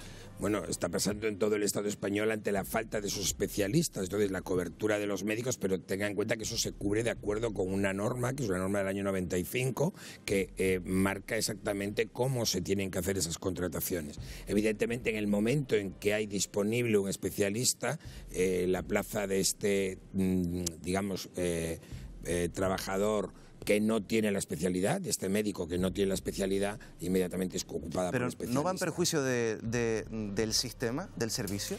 Yo creo que no, porque entiendo que quien pensó la norma pensó en que lo primero es conseguir cuando menos que haya una atención. Y es una atención dada, hay que reconocerlo, por alguien que es médico. Es decir, otra cosa es que no tenga la especialidad de medicina de familia, pero que es médico. Hay unos requisitos que contempla la norma y en base a los cuales se contempla en todo el país. Evidentemente es un extremo del que todos tratamos de huir, pero que cuando no hay especialistas acabamos ahí. ¿En Canarias cuántos médicos están en esa circunstancia? ¿Lo tienen cuantificado? No se lo puedo decir ahora. No lo sé, de verdad, de memoria. Una última cuestión que veíamos también en el vídeo de atención primaria. ¿Cuánto le cuesta a la sanidad canaria los altos índices de obesidad, sobrepeso y tabaquismo? Bueno, pues no podría decírselo, no lo sé. Sé cuánto destinamos a atención primaria, que son 954 millones. Sé que hay programas especiales de financiación de la atención primaria este año, con programas específicos de accesibilidad y de prevención en estos ámbitos, pero no podría decirle exactamente cuánto le cuesta la obesidad a la sanidad canaria. Bueno, lo tenemos que dejar aquí. Consejero José Manuel Baltar, consejero regional de Sanidad, muchas gracias por estar en el foco, hablando, como yo decía al inicio, de un asunto polémico. La sanidad siempre es polémica en nuestra región. Muy buenas noches y muchas gracias. Buenas noches, quedo a su disposición y buenas noches a todos los televidentes. Nosotros seguimos en el foco, nos vamos a ir unos minutos a publicidad, pero no se pierdan a la vuelta un reportaje para analizar cómo se mueve el mercado de falsificaciones en Canarias. Vamos a acompañar a varios policías a la hora de combatir precisamente esta falsificación de productos. Enseguida volvemos.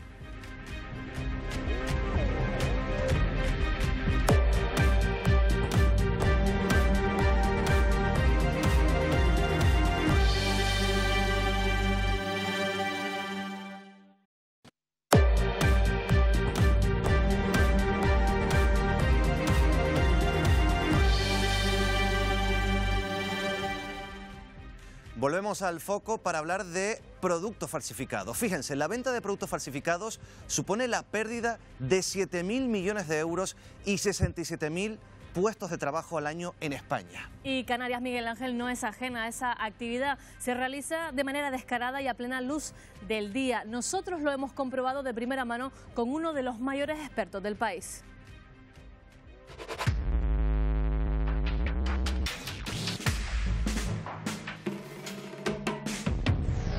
No se esconden para vender sus mercancías. Son mafias muy organizadas las que gestionan el dinero que mueven estos manteros. En este mercadillo los vendedores exhiben su mercancía. Son falsificaciones. Intentan camuflar a primera vista camisetas falsificadas. Las falsificaciones mueven tal cantidad de dinero que solo el año pasado, en 2018, en 3 de las operaciones llevadas a cabo por la Policía Nacional aquí en el sur de Gran Canaria, incautaron más de 2,5 millones de euros en mercancía falsificada. Pero, ¿se han preguntado cómo llegan estos productos a Canarias? Tienen dos formas de introducirlo. Una son la falsificación completa y por otro lado traen la mercancía separada. Y una vez estando aquí todos esos productos, ellos lo confeccionan y lo terminan. ¿Quién se reparte todo ese dinero? Pues pueden ir al narcotráfico, al terrorismo o una organización criminal. Las gafas de sol es lo que más salida tiene. Sí. ¿Y qué marca es esto?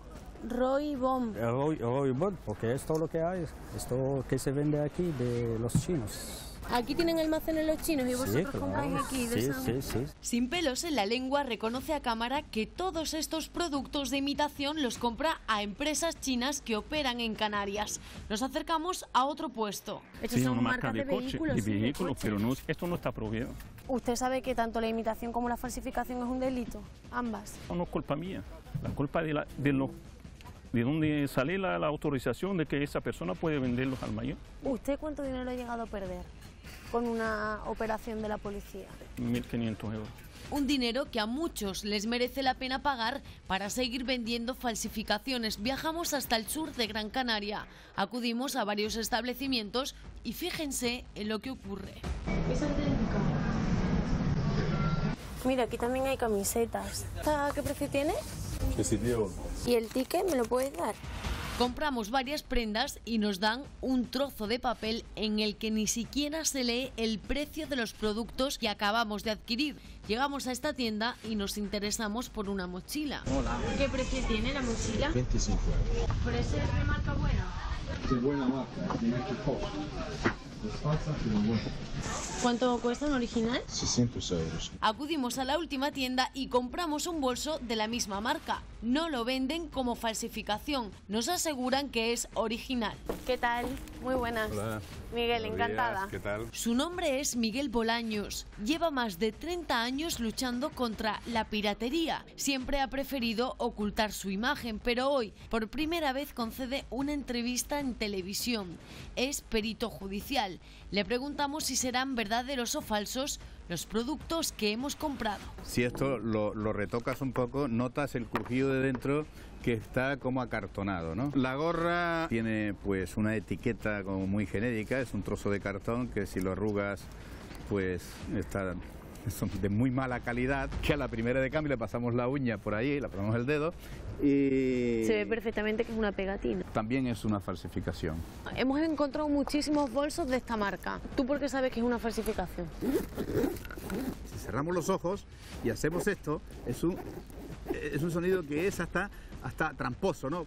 Pues vamos con la última adquisición, las gafas de sol. No solo es un problema de falsificación que usurpe una marca, sino además un tema que atenta contra la salud. Como esto es una falsificación, al final el dinero que hay detrás de esto, ¿hacia dónde va? Es dinero negro, evidentemente, y ese dinero negro tiene dos caminos. Uno es el de blanqueo de capital y por otro lado también el subvencionar incluso organizaciones terroristas incluso. ¿Le habéis pedido la documentación? Sí. ¿Estaban guardando ya cosas, ocultando? Si nos dice dónde tienen las chapas de los bolsos, vamos a terminar antes. Las falsificaciones suponen el 9% de las ventas totales de España, es decir, casi 1 de cada 10 artículos que se venden en este país es falso. Y atentos porque hemos estado en exclusiva en una operación policial en contra de estas actividades ilegales. No se pierdan la segunda parte del reportaje.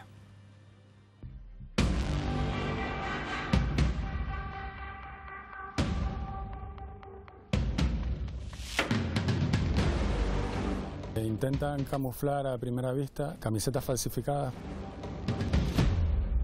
También es falso todo esto. Arrecife, Lanzarote, hoy Miguel Bolaños tiene un papel muy importante. Acude como perito judicial a un operativo de la policía. Nos ofrece acompañarlos. ¿Qué tal? Muy buenas. Hola Eva, encantada. Encantada. Bueno, cuéntame, vosotros tenéis un grupo aquí especializado que, bueno... Sí, tenemos la unidad de documentos copia. Hoy en concreto, ¿qué es lo que vais a hacer?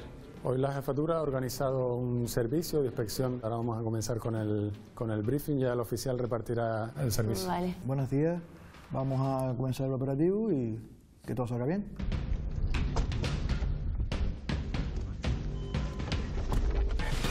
En primer lugar va a salir la unidad de seguridad ciudadana, que como habían indicado en el briefing se va a encargar de asegurar el local y de identificar a los responsables y a los empleados que hay en el establecimiento. Entran en el primer negocio. Hola, ¿el responsable del local?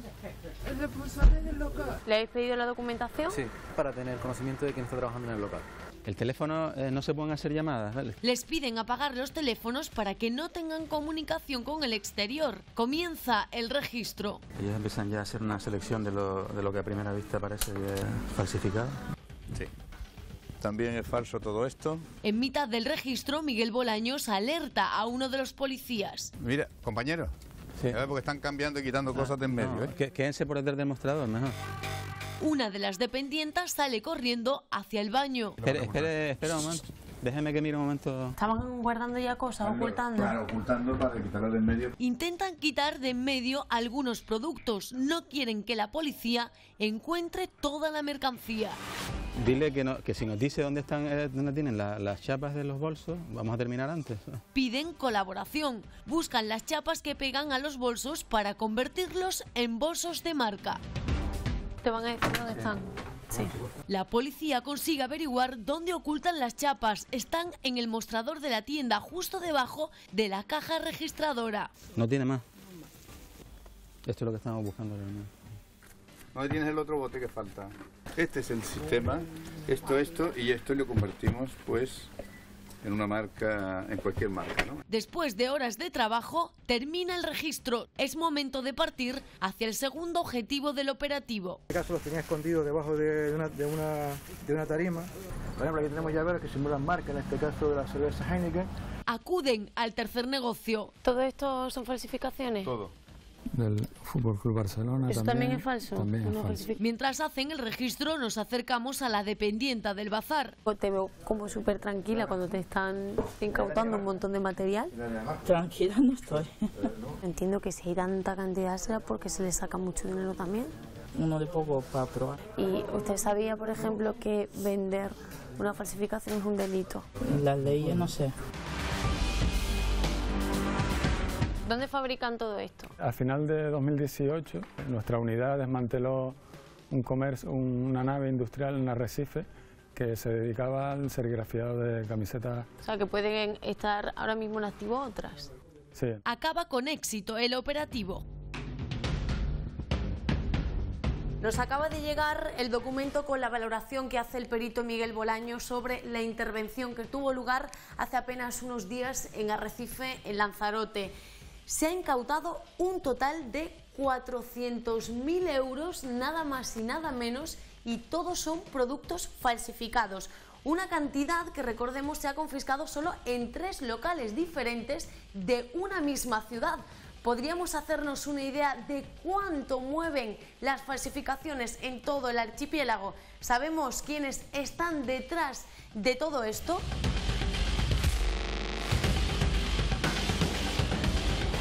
Impactantes imágenes las que hemos podido ver en esta operación policial de una actividad, Miguel Ángel, que se realiza de manera diaria, frecuente y a la luz del día. La verdad es que sí. E impactante también van a ser las imágenes del documental que vamos a emitir en Televisión Canaria a continuación en El Foco. Fue el momento en que el mundo, no diría España solo, el mundo volvió la cara hacia el estrecho porque la migración irregular por el estrecho llevaba años ya ocurriendo. Suena un teléfono móvil y me doy cuenta que es el teléfono del cadáver del que yo estoy tirando. De hecho, en la imagen se ve perfectamente como lo lleva aquí. Su madre lo llamaba desde casa, su hermano. Todos estos años, si me tuviera que quedar con algo, me quedaría con el sonido de esa llamada. Así es, en unos minutos, cuando termine El Foco, ustedes van a poder disfrutar del documental El Naufragio, 30 años de memoria sumergida, que nos va a relatar la historia de la inmigración en las costas españolas. Además, un documental cuyo guionista es el periodista canario, trabajador en la cadena SER en Madrid, Nicolás Castellano. Señor Castellano, muy buenas noches. ¿Qué tal? Buenas noches, compañeros. Bueno, antes de entrar de lleno en la historia que nos cuentas en El Naufragio, primero felicitarte por ese premio prestigioso Codespa al periodismo, la categoría de periodismo para el desarrollo, además recibido de manos del rey, señor Castellano. Sí, la verdad que es una satisfacción que se reconozca este tipo de reporterismo que hacen también otros periodistas canarios como el propio Pepe Naranjo en Senegal, en África Occidental. En realidad en este caso era un reportaje sobre Benín y sobre el tráfico de niños. Allí se venden niños por 30 euros para la explotación laboral, la explotación infantil o el tráfico de órganos, y la verdad que es una satisfacción y un orgullo, claro, que que se acuerden de la radio, ¿no? Que es un poco la hermana pobre de los premios periodísticos y en este caso de un reportaje sobre África. Señor Castellano, para situar al espectador, cuando comenzamos a ver ese documental tenemos que llegar hasta los años 80, ahí arranca este documental. Sí, el 1 de noviembre de 1988 se produce el primer muerto en las rutas hacia España, en la playa de los Lances en Tarifa. Y bueno, este año, en 2019, se cumplen 20 años del primer naufragio en las costas canarias. Fue el 26 de julio de 1999 en la playa de La Señora, en el sureste de Fuerteventura. Así que este año tenemos 2 décadas redondas de muerte también en Canarias. Se calcula que solo en la ruta canaria, que desde 1994 llega en patera, con lo cual este año se cumplen 25 años, un cuarto de siglo, han muerto casi 1.900 personas en la ruta. En todas las rutas hacia España, la estimación más pesimista habla de 25.000, algunas ONG hablan de 9.000 muertos, en realidad no lo sabemos, ¿no? Yo creo que el gran drama del naufragio, y el naufragio no es solo porque sale del primer naufragio del 88 o de este de Canarias, el gran drama del naufragio como sociedad, como clase política, es que 30 años después la gente muere más que nunca cruzando la frontera a un ritmo de 6 muertos al día en 2018 en la ruta hacia Europa, ¿no? Eso le iba a preguntar, señor Castellano. ¿Podemos hablar también de naufragio en las políticas globales para afrontar este drama? Usted lo acaba de decir ahora mismo. Desde mi punto de vista es un auténtico fracaso las políticas migratorias, ¿no? Estamos siempre chocando con la misma piedra, que es creer que los flujos migratorios se pueden frenar o movilizar a través de medidas militares o policiales.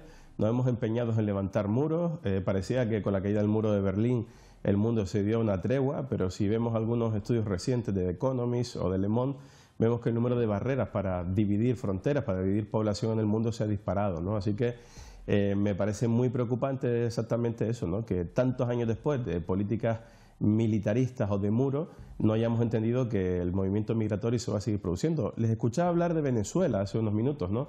Venezuela es la nacionalidad mayoritaria de los peticionarios de asilo en España, más de 20.000 en el año 2018 de casi 55.000, que es el récord absoluto de que hay ley de asilo en España en 1984. Todos, y especialmente los canarios, tenemos empatía con los venezolanos. Podemos entender las causas por las que los venezolanos salen de su país en este momento, ¿verdad? Situación humanitaria delicada, persecución política o no, etcétera, etcétera. Lo que me parece increíble es que 30 años después de tanta muerte en nuestras playas, en nuestras fronteras, todavía creo que hay una gran parte de la sociedad que no empatizamos con la muerte de esos mismos jóvenes, que aunque no sean de Venezuela, son de Senegal, de Mali, de Costa de Marfil o de Guinea, y que mueren en nuestras playas, ¿no? Muchas de estas muertes acaban en naufragio y también terminan en fosas comunes. Vean.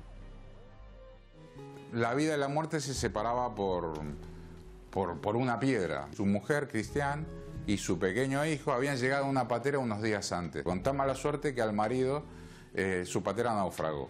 Y la chapa de su marido decía inmigrante, ¿no? Seguramente no reparó en ese detalle, ¿no? Pero todas esas personas tienen un nombre y muchos de los compañeros lo saben. Bueno, esto es parte del documental que veremos a continuación en El Foco. La verdad es que tenemos que agradecer a su guionista, además el periodista canario Nicolás Castellano, que haya estado esta noche en El Foco, pues adelantándonos, hablando un poquito de qué trata el naufragio. Señor Castellano, buenas noches, muchas gracias. Muchísimas gracias a ustedes, buenas noches. Y ya lo saben ustedes, en unos minutos van a poder ver ese documental de nuestro compañero, de su guionista, de Nicolás Castellano, El naufragio, 30 años de memoria sumergida. Nosotros volvemos la próxima semana, pero atentos, porque cambiamos de día.